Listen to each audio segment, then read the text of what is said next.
கர்த்தருடைய பரிசு நாமத்திற்கு ஸ்தோத்திரம் உண்டாவதாக. இன்றைய ஜீவ வார்த்தை நிகழ்ச்சியை கேட்டுக்கொண்டிருக்கும் அனைவரையும் கர்த்தருடைய பரிசு நாமத்தினால் வாழ்த்துகிறேன், ஆசீர்வதிக்கிறேன். இன்றைய தின தியானத்திற்கு தேவன் கொடுத்த வேத பகுதி அது 1 பேதுரு 5ஆம் அதிகாரம், அதில் 6ஆம் வசனம். 1 பேதுரு 5:6.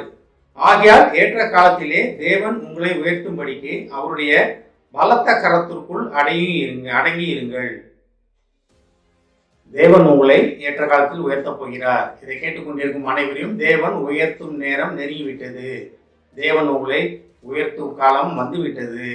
ரொம்ப சமீபத்தில் இருக்கீங்க, ரொம்ப சமீபத்தில் இருக்கீங்க. இன்னும் ஒரு சிலவங்களை உயர்த்தி விட்டார்.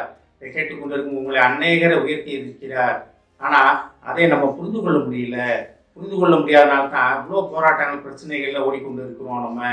அதை நம்ம உணர்ந்து கொள்ள வேண்டும். தேவன் உங்களை உயர்த்தி இருக்கிறார். அதான் அந்த வசனம் எப்படி சொல்லுது பாருங்க. ஆகையால் ஏற்ற காலத்தில் தேவன் உங்களை உயர்த்தும்படிக்கு. ஆகையால்னா நீங்க காத்து கொண்டிருங்க. ஆகையால்னா நமக்கு எல்லாமே தெரியும். இதுக்கு ஒரு சரியான ஒரு அர்த்தம் சொல்ல முடியாது. ஆகையால் எப்படி இருந்தாலும் பரவாயில்ல, இப்ப இருந்து தேவன் உங்களை உயர்த்தும்படிக்கு அவருடைய பலத்த கரத்துக்குள் அடங்கி இருங்கள் அப்படின்றாரு. அப்ப தேவன் உங்களை உயர்த்தும்படிக்குன்னா தேவன் உங்களை உயர்த்த வேண்டும் என்றால் இது ஒரு 2 விதமான காரியங்கள் அதில் இருக்கணும். சுவிட்ச் ஆஃப் போட்டால் தான் லைட் எரியும், சுவிட்ச் ஆஃப் போட்டால் தான் ஃபேன் ஓடும். அப்போ கரண்ட் இருந்துக்கிட்டு தான் இருக்குது, அங்கே இருந்துக்கிட்டு தான் இருக்குது. ஆனால் அந்த சுவிட்சை போட வேண்டிய பொறுப்பு நம்மகிட்ட இருக்குது. சுவிட்சை போடாமல் லைட் எரியல, பல்ப் எரியல, கரண்ட்டு உள்ளே இருக்க ஃபேன் ஓடலை, என்னாச்சுன்னுக்கிட்டே இருந்தோம்னா நமக்குன்னு ஒரு பொறுப்பு இருக்குது. அந்த சுவிட்சை நம்ம ஆப்ரேட் பண்ண வேண்டிய காரியம் நம்ம விசுவாசமாகிய சுவிட்சை, விசுவாசமாகிய காரியங்களை நம்ம ஆப்ரேட் பண்ணணும். இது பொறுப்பு நம்மிடம் கொடுக்கப்பட்டிருக்கிறது. அப்போ தேவன் என்னை உயர்த்துவதே தேவனுக்கு சித்தம், தேவனுடைய நோக்கம், தேவனுடைய விருப்பம் அப்படின்றத நம்ம வாயில அறிக்கையிட வேண்டும். அறிக்கையிட்டு பெற்றுக்கொள்ள வேண்டும். கேட்கிறவனும் பெற்றுக்கொள்கிறான்னா எல்லாமே அதான். அப்போ நம்ம கேட்கணும், வாயில திறந்து கேட்கணும், நம்ம வாயில திறந்து அறிக்கையிடணும். தேவனை நோக்கி அறிக்கையிடுவதற்காக தேவன் உங்களுக்காக காத்து கொண்டிருக்கிறார். ஏற்ற காலம்னா என்னது? அது உங்களுக்கு ஏற்ற காலமா, தேவனுக்கு ஏற்ற காலமா அப்படின்னு பார்த்தீங்கன்னா அது தேவனுக்கு ஏற்ற காலம் கிடையாது. தேவனுக்கு எல்லா காலமும் ஒரே காலம் தான், ஏற்ற காலம் தான். அவருக்கு காலங்களில் தப்பு இது ரைட்டு அப்படிலாம் கிடையாது. காலம் எல்லாமே அவருக்கு பொதுவானது தான். ஆனால் ஏற்ற காலம்ன்றது நமக்கு தான். தேவனுக்கு ஏற்றபடி நம்ம இருக்கிறோமா, தேவனுடைய சித்தத்தின்படி நடக்க நமக்கு சரியா இருப்போமா? இப்போ நீங்கள் ரொம்ப ஆசைப்படுறீங்க, எனக்கு ஒரு பெரிய மாளிகை மாதிரி ஒரு வீடு வேணும், அதில் ஒரு 50 ரூம் வேணும், 100 ரூம் வேணும், அப்பேற்பட்ட ஒரு வீடு வேணும், வீட்டு வாசலில் 10 கார் நிற்கணும், ஒரு 100 வேலைக்காரங்க இருக்கணும் அப்படின்னு ஆசைப்படுறீங்க. ரைட், உங்கள் சித்தத்தின்படி தேவன் உங்களுக்கு கொடுத்தான்னு வச்சுக்கிங்க. அதை மெயின்டைன் பண்ணுறதுக்கு எவ்வளோ நாளாகும், எவ்வளோ செலவாகும்?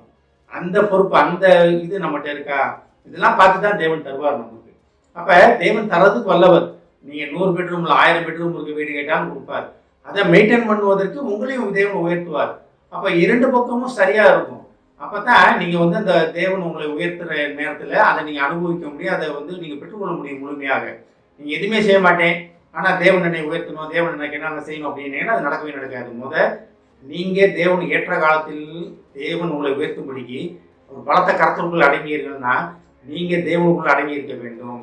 தேவனோட சித்தத்தை புரிந்து கொள்ள வேண்டும். ஆபிரகாமுக்கு தேவன் சொல்லி 25 வருடங்கள் ஆச்சு.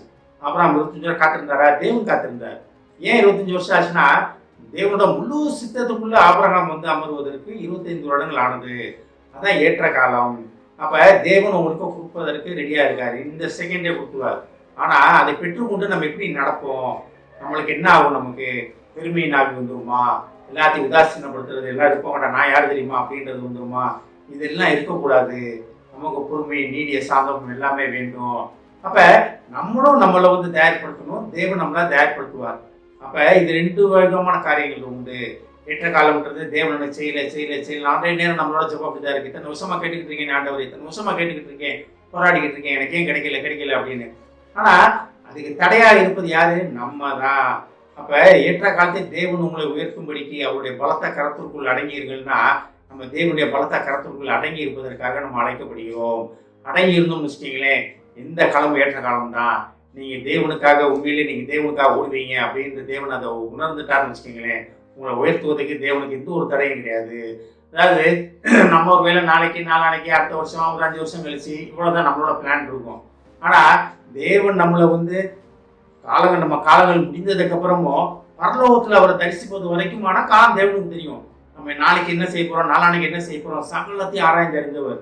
அதனால தேவனுடைய பலத்த கரத்திற்குள் நம்ம அடங்கி இருக்கும் போது நம்ம தேவனுடைய சித்தத்தை மட்டும் நிறைவேற்றுவதாக காணப்படுவோம். அப்போ தேவனுடைய சித்தத்தை மட்டும் நிறைவேற்றுவோம்னா தேவன் உங்களை உயர்த்தும் நேரம் வந்து விட்டது. இதை நம்ம உணர்ந்து அதன்படி நடப்பதற்காக தேவன் நம்மளை அழைக்கிறார். மறுபடியும் இந்த வசனத்தை ஒரு தடவை படிக்கிறேன் பாருங்க. ஆகையால் ஏற்ற காலத்தில் தேவன் உங்களை உயர்த்தும்படிக்கு அவருடைய பலத்த கைக்குள் அடங்கி இருங்கள். அப்போ இன்றைய தினம் ஒரு முடிவு எடுப்போம். நான் இன்றைய தினத்துல இருந்து தேவனுடைய பலத்த கரத்திற்குள் பலத்த கைக்குள் அடங்கி இருப்பேன். தேவனுடைய சித்தத்தை கேட்டுதான் நான் நடப்பேன். தேவனுடைய சொற்படி தான் நான் நடப்பேன். அதிகாலையில் எழுந்து தேவனை தேடி தேவன் எனக்கு என்ன வைத்திருக்கிறார்கள் தெரிந்து கொண்டு அதன்படி தான் நான் ஓடுவேன்னு ஒரு முடிவெடுங்க. அதை செயல்படுத்துங்க. தேவன் உங்களை உயர்த்தி விட்டார். தேவன் உங்களை உயர்த்தி விட்டதை நீங்கள் புரிந்து கொள்ள முடியும். ஜெபிப்போம். எங்களை அதிமனேசம் அன்பின் பரலோக பிதாவே, தகப்பனே, நாங்கள் உமது பலத்த கைக்குள் அடங்கி இருக்கிறோம் போது நீங்கள் எங்களை உயர்த்துவதற்கான ஏற்ற காலம் என்பதை அறிந்து கொண்டோம் ஆண்டவரே. ஏசப்பன் அடங்கி இருப்பதை எங்களை உயர்த்துவதற்கான ஏற்ற காலம் என்பதை அறிந்து கொண்டோம் ஆண்டவரே.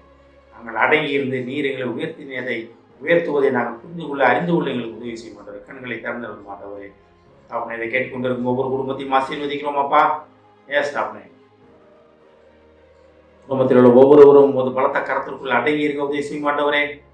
நீர் அவர்களை உயர்த்துவேன் என்ற வாக்குக்காக நன்றி ஆண்டவர். ஒவ்வொரு குடும்பமும் எழுப்பி பிரகாசிக்க போவதற்காக நன்றி ஆண்டவரே. ஆசீர்வதிக்கிறோம் அப்பா. இயேசுவின் மூலமாய் கேட்கிறேன் நல்ல பிதாவே. ஆமென். கர்த்தர் உங்களை ஆசீர்வதிப்பாராக.